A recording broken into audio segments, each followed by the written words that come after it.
기도는 뭘까? 기도는 왜 할까? 라는 주제를 가지고 전하려고 합니다. 여러분, 기독교인들 기도하시죠? 어떤 기도 하십니까? 요즘 무슨 기도 하세요? 삶이 아무리 평안하고 만족스러워도요, 기도를 하지 않는 그리스도인들은 마치 하나님의 관계를 끊어내고 혼자 자위적으로 살아간다라고 하는 걸 보여주는 것과 똑같습니다. 여러분, 우리가 기도를 하는 것, 그건 기독교인들만의 특별한 행동이 아니죠. 불교도 기도를 합니다. 이슬람도 기도를 하고요. 심지어 안 믿는 사람들도 어떤 알 수 없는 신에게 도와달라고 기도를 합니다. 두 손을 모아 간절하게. 또 어떤 사람들은 이신저신 다 불러가면서 도와달라고도 기도를 하죠. 기도라고 하는 것의 정의, 그러니까 세상 사람들이 말하는 기도의 정의는 자기가 원하는 바가 있을 때 어떤 미지의 대상, 그러니까 자기의 한계를 넘어서는 어떠한 도움이 필요할 때 하는 행동이라는 거죠. 그럼 모두가 기도를 한다는 겁니다. 그럼 기도는 언제 하냐? 내가 해결할 수 없을 때, 내 삶의 한계에 봉착했을 때, 나조차도 해석할 수 없는 어떤 슬픔이나 어려움에 동착했을 때, 어떤 미지의 대상, 그러니까 이 일을 해석할 수 없는 어떤 미지의 대상에게 우리에게 도움을 필요한다라는 거죠. 그래서 성경은 이렇게 말합니다. 지각, 인간에겐 지각이 있다라는 거죠. 동물에게 없는 게 이거예요. 이 지각이 뭐냐?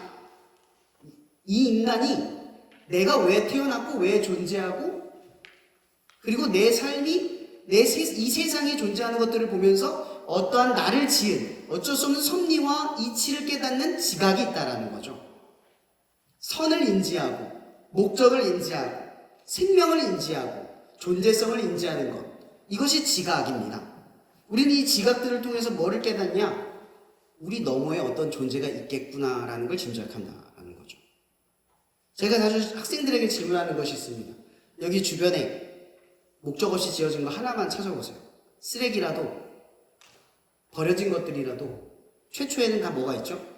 목적이라는 게 있습니다. 세상 모든 만물들을 한번 보십시오.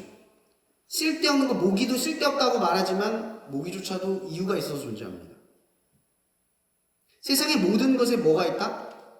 목적이 있다. 그럼 목적이 있으면 목적한 존재가 있다라는 거죠. 목적이 없는데 왜 목적이 있는 존재가 탄생을 합니까? 우연하게. 그것도 수많은 존재들이 마치 자기의 목적을 알듯이 생태계가 돌아가죠. 이걸 뭐라고 말하죠? 섭리라고 이야기를 하는 겁니다. 그러니까 인간은 애초에 이 섭리와 목적 속에서 살아간다라는 거예요. 하지만 중요한 것은 우리 인간은 삶의 한계를 항상 느끼며 살아간다라는 겁니다. 이 한계를 뭐 때문에 느꼈냐라고 말하면 태초의 이야기로 돌아갈 수밖에 없죠. 바로 죽음. 우리가 죽음의 문제를 봉착하면서부터 삶의 문제를 해석하기가 참 어려운 상황에 놓이게 되었다라는 겁니다. 아마도 우리가 기도하는 것은 이 죽음의 문제, 그러니까 인간의 한계, 늘 삶에 어떠한 이 해석할 수 없는 어떤 고난의 문제, 이런 것들이 늘 산재되어 있기 때문에 라는 겁니다. 근데 인간은 기도할 수밖에 없는 존재라는 거죠. 그것이 하나님을 알아서 하나님의 관계 속에서 하는 기도이든, 아니면 하나님을 몰라서 하나님을 떠나서 나의 삶의 어떠한 한계를 문제를 가지고 기도할 수밖에 없는 존재라는 거예요. 우리가 이것만 보아도 알 수 있는 것, 하나님은 존재하신다. 우리가 이해할 수 없는 어떤 존재는 있을 수밖에 없다라는 겁니다. 근데 성경은 우리에게 모호하게 이야기하지 않아요. 예수님은 자기 자신에게 말할 때 나는 길이요 진리요 생명이니 라는 말씀, 요한복음 14장 6절에 말합니다. 분명하게 제시를 하는 거예요. 애매하게 기도해라, 애매한 목적을 지녀라, 애매한 삶을 살아, 애매한 존재이다 라고 이렇게 얘기하는 것이 아니라 하나님은 예수는 곧 하나님이다 이 얘기를 하고 있는 거예요. 우리가 예수를 믿어야 되는 문제를 질문했을 때 사람들은 잘 모릅니다. 왜 예수를 믿어야 하지? 하나님만 믿으면 되는 거 아니야? 라고 이야기를 하죠. 예수라는 존재는 하나님이 어떤 존재인가를 분명하게 보여주는 존재라는 거죠. 하나님이 우리를 얼마나 사랑하죠? 예수가 자기의 생명을 내어준 만큼. 하나님은 우리를 어떤 방식으로 사랑하죠? 자기를 헌신하고 희생하면서. 하나님은 우리를 어떻게 참으시죠? 예수가 제자들에게 참으신 것 같이. 그래서 예수는 누구를 떠오르게 하냐? 하나님을 떠오르게 할 수밖에 없는 존재라는 거죠. 그래서 하나님을 믿으려면 누굴 믿어야 돼요? 예수를 믿는 거예요. 그래서 예수님께서 말하는 거죠. 나를 알지 못하고 누구를 몰라요? 하나님을 몰라요. 그럼 하나님을 알면 누구를 안다고요? 예수를 안다는 거죠. 그래서 우리가 예수를 믿는다는 건 곧 뭘 말하냐면 어떠한 하나님인가를 분명하게 안다는 거죠. 분명한 하나님을 믿는다라는 거예요. 그러니까 예수를 믿는다 이 얘기는 예수를 통해서 분명한 하나님, 예수를 통해서 증명하신 하나님을 나는 믿습니다 라는 뜻이라고요. 예수님께서는 우리들에게 명령 하나를 하셨죠. 오늘 말씀이 그런 거예요. 마태복음 6장 9절. 그러므로 너희는 이렇게 기도하라. 마태복음 6장에 나오는 기도가 뭐죠? 예수님께서 가르쳐 주신 기도. 주기도. 그죠? 하늘에 계신 아버지여, 이 이야기. 기도의 원형인 거죠. 이 이야기를 하실 때 예수님께서 하신 말씀이 이거예요. 먹고 마시고 입는 것, 이런 것들은 누가 하는 기도다? 이방인이 하는 기도다. 그러면 하나님의 자녀, 하나님의 백성, 믿음의 안에 거치되어 있는 사람들에게 하는 기도는 뭐다? 그의 나라와 뜻을 구하라. 이것이 정체성이라는 거죠. 어떤 기도를 하느냐, 그건 어떤 목적으로 살아가느냐. 이런 사람이 문제가 생겼을 때 어떤 사람들은 문제를 두고 기도하는 사람이 있고요. 어떤 사람은 이 문제가 왜 일어났을까 하나님의 뜻을 추적해가는 사람들이 있어요. 여러분들은 어떤 기도를 하세요? 문제가 생길 때, 어려움이 생길 때, 힘들 때. 사실 이럴 때만 기도해도 다행인 것 같아요. 기도를 안 해요. 힘들면 힘든 대로 살아가고 외로우면 외로운 대로 살아가요. 여러분 종교적인 기도, 여러분 기도 안 하면 죄책감 느끼세요? 왜요? 기도를 안 하는 게 왜 죄책감이죠? 기도가 죄책감이라면 기도의 행동이 하나님을 유익하게 만들고 하나님의 뜻을 이루는 무언가에 연결돼 있어야 돼요. 그죠? 기도를 해도 하나님의 뜻과 상관이 없으면 그건 기도에도 상관이 없는 거잖아요. 기도를 안 하는 게 죄인 이유는 우리가 착각해서 그런 거예요. 종교적 행위라고 생각하는 거죠. 종교적 행위를 만족하지 않으니까 거룩하지 않다고 생각하고 그것이 잘못이라고 생각을 해요. 기도를 안 하는 게 죄일까요? 아니요. 기도는 하나님과의 대화잖아요. 하나님과 대화하지 않는 관계의 죄죠. 제가 늘 얘기하는 거죠. 하나님은 사랑이에요. 이거 믿으시죠? 여기서부터 출발해야 돼요. 하나님은 사랑이에요. 그럼 기도는 왜 합니까? 하나님이 여러분들에게 뭔가 바라는 게 있어서 기도를 시키신 건가요? 너는 나의 종이고 나의 뜻을 이루는 존재니까 기도 꼭 해야 돼. 안 하면 죄야. 이렇게 명령하셨나요? 아니요. 하나님 그런 분 아니잖아요. 우리에게 기도를 시키신 게 아니라 기도를 하게 만드셨죠. 왜?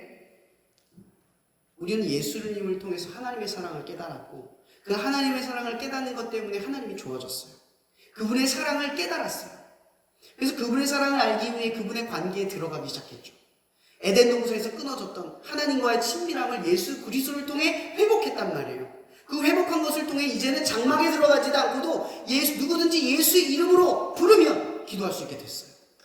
이 권리를 얻게 됐다고요. 예수가 죽음으로써. 우리가 죄책감을 느끼는 건 이런 거예요. 내 사랑하는 사람과의 관계가 연락도 안 하고 소통도 없이 방치되어 있는 거. 그거가 똑같은 거예요. 그게 죄잖아요.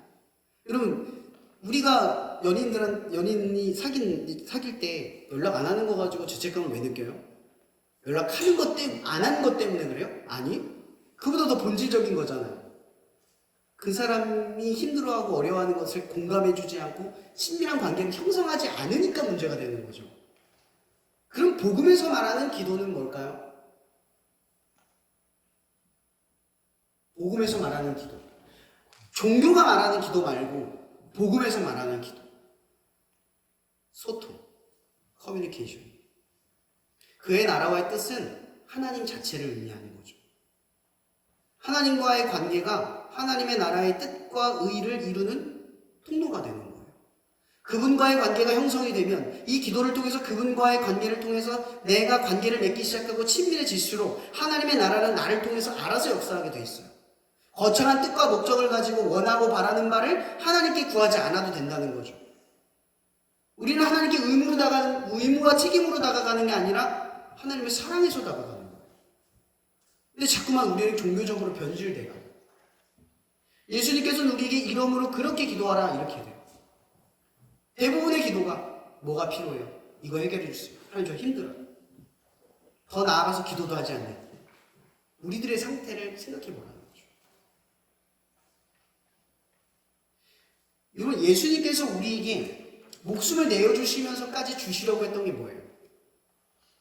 하나님과의 잃어버렸던 관계를 회복해 주시는 거예요. 하나님의 자녀로서 마땅하게 살아갈 수 있는 이 친밀함을 회복해 주셨어요. 근데 누구도 그 관계를 원하지 않아요. 우리들의 삶을 한번 살펴보자는 거죠. 기도 왜 하냐고요? 힘들 때만 기도하라고요? 필요할 때만 기도하라는 게 아니잖아요. 오늘 하루 내가 하나님과의 친밀함 속에서 살아가기 위해, 그걸 잃지 않기 위해, 내가 그분을 떠올렸을 때 나는 하나님의 자녀라고 하는 정체성을 붙들기 위해 기도하는 거죠. 기분에 따라 기도하나요? 분위기에 따라 기도하나요? 우리는 끊임없이 생각을 해봐야 돼요. 신앙생활, 많은 사람들이 신앙생활을 착각해요. 종교생활이죠. 여기 예배 드리는 거요. 종교생활이에요. 엄연히 말하면. 여기서 지금 기도하는 거요. 종교생활입니다. 여기서 지금 성경 읽는 거 종교생활입니다. 왠지 아십니까? 신앙생활이란 신앙을 붙들고 나가서 살아가는 걸 의미해요. 여기 다음이에요. 예배를 드리고 밖에 나가서 내가 예수 그리스도 이름으로 살아가는 게 신앙생활이죠. 근데 종교생활만 해요. 나가서는 하나님을 찾지 않아요. 여기서만 친밀함을 누려요. 나가면 하나님과의 친밀함이 필요 없어요. 내 힘과 내 뜻대로 살아가는데 너무 익숙해져 있어요. 여러분, 이게 큰 문제예요. 기도를 우리는 이렇게 바라본다라는 거죠. 여러분, 믿음이라고 하는 것이 확신해서 옵니까? 오늘 예배 드리면 100억이 통장에 입금된다라는 계약서를 딱 쓰고 와서 예배를 드리고 나가면 그걸 믿는 그 사람에 대한 믿음이 그 계약서 때문에 오는 겁니까? 그럼 성경에서 말하는 믿음이라고 하는 건 항상 관계로부터 와요. 우리가 믿는 건 계약서가 아니라 그 계약서를 작성한 그 사람이 믿을 만한 사람인가, 존재인가를 보는 거죠. 여러분, 우리가 하나님을 믿는 건 그 하나님이 우리를 위해서 자기 자신을 내어주신 예수 그리스도를 아낌없이 내어주셨다는 그 사랑을 믿는 거예요. 우리의 믿음은 하나님을 믿는 거예요. 그러니 하나님이 사랑인다라는 사실이 늘 믿어지는 우리들의 삶이 내 삶에 해석할 수 없는 어떠한 일이, 어떠한 현실이 덮쳐져도 믿게 되는 거죠. 확신해서 믿는 게 아니죠. 내가 믿으면 좋은 자녀를 주시고, 좋은 가정을 주시고, 새 집을 주시고, 직업을 주시고, 그렇게 확실되어 있는 어떤 복락이 정해져 있기 때문에 하나님을 믿는 게 아니라 우리가 믿는 하나님이 사랑이고 그 사랑이신 하나님은 언제나 선하기 때문에 믿는 거예요. 또한 그분이 나에게 고난을 주고 역경을 주고 어려움을 줘도 그분의 사랑은 의미가 있잖아요. 그 고난과 역경과 어려움은 사랑이잖아요.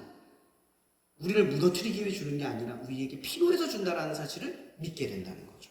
그러므로 그의 나라와 의를 위해 기도한다는 게 어떤 의미겠습니까? 세상 사람들처럼 문제가 생기면 문제 해결해 주세요가 아니라 하나님, 이 문제를 통한 하나님의 역사가 뭔지를 알고 싶습니다. 그 뜻대로 살아가게 해주세요. 그걸 조금씩 이해해가고 해석해가는 거예요. 고난이 왔을 때, 처음 우리가 예수님을 믿을 때, 신앙을 모를 때는 하나님의 도움을 조금씩 작은 힘으로 믿어가려고 해요. 작은 것조차도 붙들어가기도 하죠. 그 기도가 나쁘다는 게 아니죠. 기도의 핵심은 이거잖아요. 기도를 하면 할수록 하나님의 친밀함이 회복될 뿐만 아니라 그분의 능력과 힘으로 살아가는 것에 익숙해져 가는 거예요. 내가 무기력해져 가는 게 아니에요. 하나님의 힘으로 살아가는 게 익숙해져 가는 거죠. 그러니까 첫 출발은 어떻겠어요? 하나님, 오늘 문제가 생겼어요. 해결해 주세요. 아기와 같은 기도를 할 수 있죠. 그러나 점점 성숙해져 가면 어떻게 될까요? 어려움을 가지고, 보이는 문제를 가지고 기도하는 게 아니라 점점 이 보이는 것을 통한 하나님의 역사를 보기를 원한다고 시작해요. 왜? 하나님을 믿고 작은 문제를 거쳐 나가면 하나님이 상황을 바꿔주는 게 아니라 나를 바꿔주거든요. 해본 분들은 알아요. 하나님은 상황을 바꾸기 전에 나부터 바꿔요. 그래서 우리는 믿어요. 믿게 돼요. 아, 상황보다 크구나. 이 상황은 별거 아니었구나라는 걸 자꾸 학습하게 되죠. 그래서 믿음은 점점점 선순환을 통해서 어떻게 돼요? 자라나게 되어 있어요. 그럼 우리가 이렇게 생각할 수 있습니다. 기도를 안 하면 믿음이 안 생기는 거예요. 기도를 안 하면 믿음이 자라나지 못하는 거예요. 또한 기도가 세상 사람들처럼, 종교인들처럼, 이방인들처럼 원하고 바라고 추구하는 것에만 있으면 한계가 있다는 거죠. 우리는 언젠간 탈피해야 합니다. 그의 나라와 뜻을 구하는 상태까지. 여러분, 우리가 살아가는 삶에 해석되지 않는 것들이 참 많아요. 아직도 여전히 왜 이루어지지 않는지, 이루어질 수 없는지.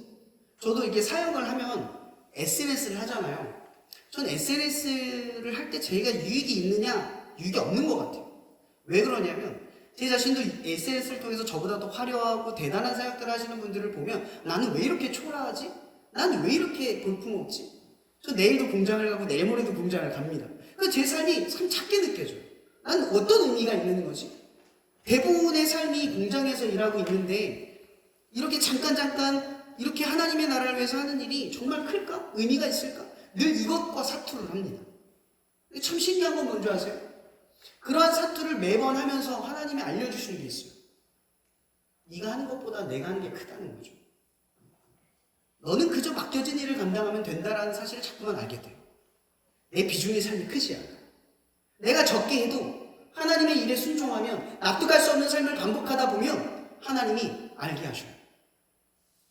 네가 생각한 대로만 하나님이 일하지 않는다. 점점 그렇게 기도를 하다 보니까 기도 제목이 바뀌어가요. 여기 교수님들, 학생들 많은 분들이 계시지만 기도가 점점 바뀌어가요. 언젠간 삶의 문제였지만 여기 하나님의 뜻을 알고 싶습니다. 내가 이 뜻을 간파 이해하지 못하고 그릇되게 행동하지 않기를 바랍니다. 제가 늘 수련회나 캠프나 이런 큰 사역을 할 때마다 늘 기록하는 게 있어요. 역경이 생기지 않게 기도하는 게 아니라 역경에서 하나님이 하시는 말을 듣게 해주시옵소서. 지금 선교대 준비하시잖아요. 좋은 일만 있진 않을 거예요. 문제도 있을 거예요. 저는 그때마다 우리가 하나님께 귀 기울여야 된다고 생각해요. 문제는 하나님께서 우리에게 주는 위기를 주기 위한 목적이 아니라 더 나은 하나님의 뜻을 이루기 위해 필요한 일일 수도 있어요. 그렇기에 우리는 늘 시도 때도 없이 기도를 통해서 하나님의 뜻을 이해하려 드려야 한다는 거죠. 저 오늘 말씀을 통해서 그걸 꼭 나누고 싶습니다. 기도 왜 하십니까? 여기에 답할 수 있기를 바랍니다. 그리고 어떤 기도를 하십니까? 여기에도 답할 수 있으시길 바랍니다. 그리고 지금 기도하고 계십니까? 여기에도 답하기를 바랍니다. 여러분, 기도는 하나님과의 친밀함을 누리는 유일한 통로이자 이것 외에 다른 길은 없습니다. 끝으로 이 얘기를 꼭 나누고 싶습니다. 여러분, 하나님은 우리에게 성경을 주셨죠. 그죠? 성경은 우리가 눈으로도 볼 수 있고요. 머리로도 이해할 수 있습니다. 그렇죠? 여러분, 우리가 이단에 빠지는 이유가 뭔지 아십니까? 하나님을 자꾸 신비주의로 여겨요. 물론 신비적인 일도 있습니다.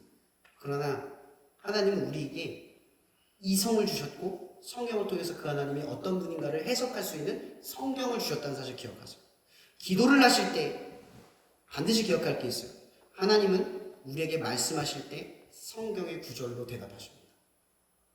그럴 때 우리는 격길로 가지 않아요. 성경의 내용으로 우리를 해석하셔요. 그래서 우리가 그리스도인으로서 중요한 게 하나 있습니다. 기도만 하면 신앙이 자라지 않아요. 말씀을 같이 읽으셔야 합니다. 말씀이 기도를 통해서 드러날 때 그 말씀이 삶에서 역사하는 것을 보게 되기 때문입니다. 말씀과 기도, 예배, 이 어느 것의 한 축을 놓치지 마시길 바랍니다. 그래서 하나님의 뜻이 무엇인지를 곁길로 보지 않고 분명하게 볼 수 있는 여러분이 되기를 주님의 이름으로 축복하며 말씀 마치겠습니다. 기도하겠습니다. 사랑해 주님 감사합니다. 하나님, 우리는 기도를 해야 할 때 기도하지 않는 우리들의 삶을 다시 한번 되짚어 봅니다. 하나님, 지금 우리는 너무나 평탄하고 문제없이 살아가느라 하나님 없이도 너무나 잘 살아가는 그 삶 속에 기도가 사라지고 하나님의 친밀함도 사라지고 하나님의 힘을 의지하는 나의 간절함도 사라진 이 죄악된 상태를 주님 앞에 고백합니다. 하나님, 이제 우리가 결단하건대 삶의 문제가 있든 없든 하나님의 나라와 의를 간구하며 주님의 친밀함을 놓치지 않고 하루하루를 살아갈 수 있게 도와주시옵소서. 제발 주님, 우리가 친밀함을 잃고 종교적인 기도, 어렵고 힘들 때만 죄책감 속에서 하는 그 기도가 아니라 그저 종교생활 속에서 두 손을 붙들며 하나님을 찾는 그 기도가 아니라 하나님의 친밀함 속에 늘 거하기를 소망하며 우리가 하나님의 나라와 뜻과 의를 놓치지 않고 이 땅에서 내가 누구인가를 늘 잃어버리지 않는 삶을 살아갈 수 있도록 우리를 돌이키게 하여 주시옵소서. 이 시간 결단하온 건데 우리가 돌아가서는 기도를 하게 하여 주시옵소서. 성령님이 날마다 촉구하여 주시옵소서. 문제없는 삶 속에 더 위기를 느끼게 하시고 문제 있는 삶 속에서도 그의 나라와 의를 떠올리게 도와주시옵소서. 모든 것에 감사하며 살아계신 예수님의 이름으로 기도합니다. 아멘.